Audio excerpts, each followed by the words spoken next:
नमस्कार, मैं अरविंद चौहान। लोकसभा चुनाव संपन्न। मध्य प्रदेश की बात करें तो कांग्रेस और लोकसभा चुनाव बड़े शांतिपूर्ण ढंग से दोनों निपट गए। इस वक्त हम हैं न्यूज रूम में, यानी कि मीडिया सेंटर में।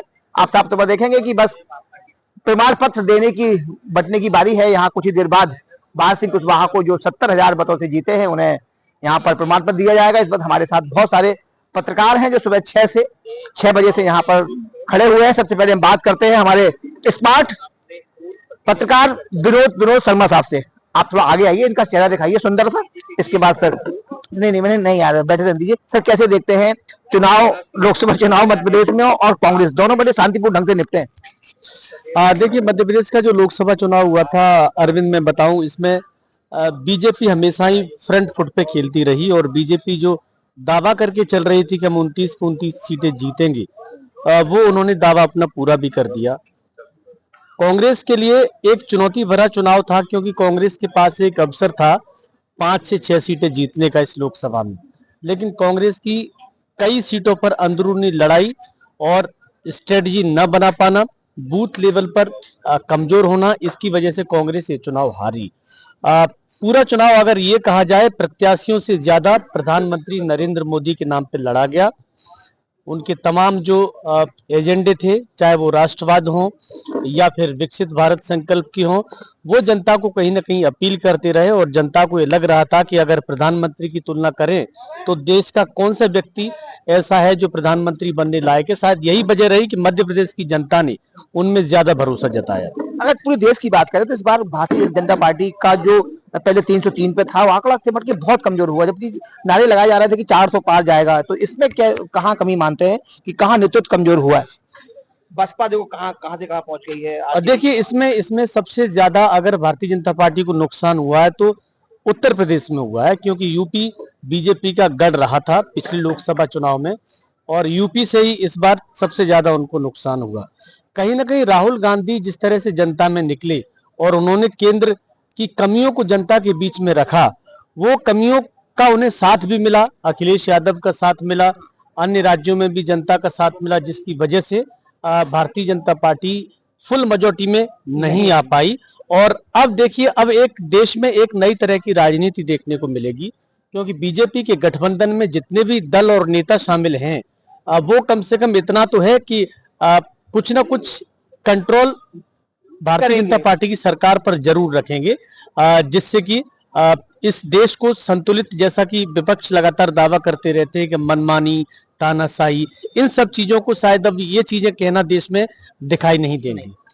इस बार हमारे साथ है एक स्मार्ट पत्रकार हमारे, उनसे बात करते हैं। कैसे देखते हैं ये आज यहाँ पर भाजपा और ने प्रचंड जीत हासिल की है और कांग्रेस और कहीं न कहीं चुनाव दोनों बड़े शांतिपूर्ण निपट गए मध्य प्रदेश में?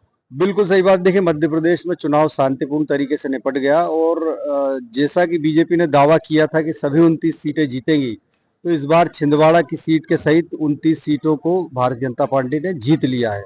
लेकिन अगर अरविंद जी अगर देखें तो ग्वालियर चंबल अंचल में निश्चित तौर पर सबसे अच्छे तरीके से कांग्रेस चुनाव लड़ी है, चाहे ग्वालियर सीट हो, भिंड सीट हो या मुरैना सीट हो।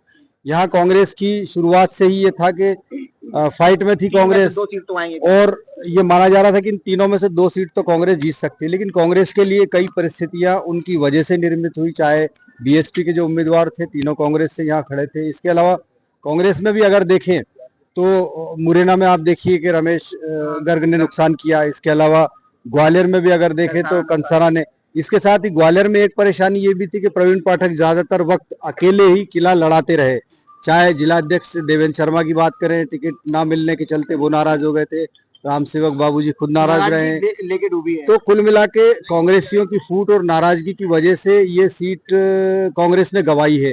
और ऐसा ही आप भिंड को भी मान सकते हैं और मुरैना में भी ये स्थिति मान सकते हैं कि अगर कांग्रेस एकजुट होकर चुनाव लड़ती इन तीनों सीटों पर तो शायद नतीजे कुछ और होते हैं। कैसे देखते हैं आप, सुबह से बराबर कवरेज कर रहे हैं, बिल्कुल लाइव में खड़े रहे हैं, तो क्योंकि हो सकता है समय कम दे पाए, लेकिन देखिए, सबसे हैरत की बात यह है कि मोदी जी के नाम पर यह चुनाव लड़ा गया था और मोदी जी, हैरत की बात है कि विश्व गुरु कहलाते हैं, लेकिन वही सबसे ज्यादा अंतरों से मतलब जीत तो हासिल हो गई है, लेकिन उस हिसाब से नहीं हुई जितनी उम्मीद की जाती है। उनसे, उनके जो सहयोगी थे वो उनसे ज्यादा जीत के, तो शायद मुझे लगता है कि इस बार जो पीएम बनने का शायद वो अपनी तरफ से त्याग कर सकते हैं कि नहीं, मैं पीएम का उम्मीदवार नहीं हूँ, बाकायदा दावे तो कर रहे हैं, जानी चाहिए निश्चित तौर पर पत्रकार क्योंकि आपके फेस पर चुनाव लड़ा गया था देश भर में। आपने अयोध्या से सबसे बड़ी बात कही थी कि राम मंदिर बनाने की बात की थी, आप वो सीट हार गए। तो आप समझिए कि आप कहते थे कि राम जी को हम लाएं, तो राम जी ने बता दिया कि नहीं, आप हमें नहीं लाए बल्कि हम आपको लाए। तो ये भी सामने आ रही है कि मंदिर अधूरा बना है। कुछ हमारे पास अभी हमारी कुछ ज्योतिषियों से बात हुई है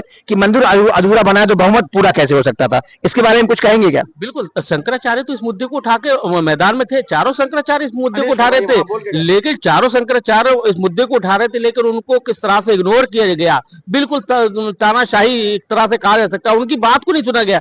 शंकराचार्य साहब, ऐसा थोड़ी होता है, चारों शंकराचार्य रूठ जा रहे हैं और फिर उनकी बात को इग्नोर कर रहे हो, उनकी चीजों को सुन नहीं रहे, उनको कोई स्थान नहीं दे रहे, उनको बुला नहीं रहे, तो सबसे बड़ी बात है कहीं ना कहीं लगता है। साफ तौर पर कुछ यहाँ जो ज्योतिषी है या कुछ ब्राह्मण समुदाय के लोग हैं, उनका कहना यह था कि जब कहीं ना कहीं ये मंदिर ही पूरा नहीं हुआ तो बहुमत पूरा कैसे बनेगा। और ये साफ तौर पर यह है कि जो जिस तरीके से भाजपा को नुकसान पूरे देश में हुआ है, हालांकि ये बिल्कुल उम्मीद नहीं थी कि भाजपा अपना खुद के दम पर बहुमत नहीं ला पाएगी, तो ये कहीं ना कहीं बहुत नुकसान हुआ और भाजपा को वही मध्य प्रदेश में फायदा हुआ। लेकिन जो यादव कार्ड चलने वाला था पूरे देश में, जिस तरीके से मोहन यादव को लेकर आया गया था, वो कहा गया था कि उत्तर प्रदेश में और बिहार में यादव कार्ड चलेगा और यादव कार्ड की वजह से मोहन यादव को यहाँ का मुख्यमंत्री बनाया गया था, लेकिन वो कोई भी जादू दिखाने में उत्तर प्रदेश और बिहार में कामयाब नहीं हुए। यही वजह है कि उत्तर प्रदेश में भाजपा ने बहुत कुछ खोया है, लेकिन हाँ, मध्य प्रदेश में भाजपा को बहुत कुछ मिला है। नमस्कार।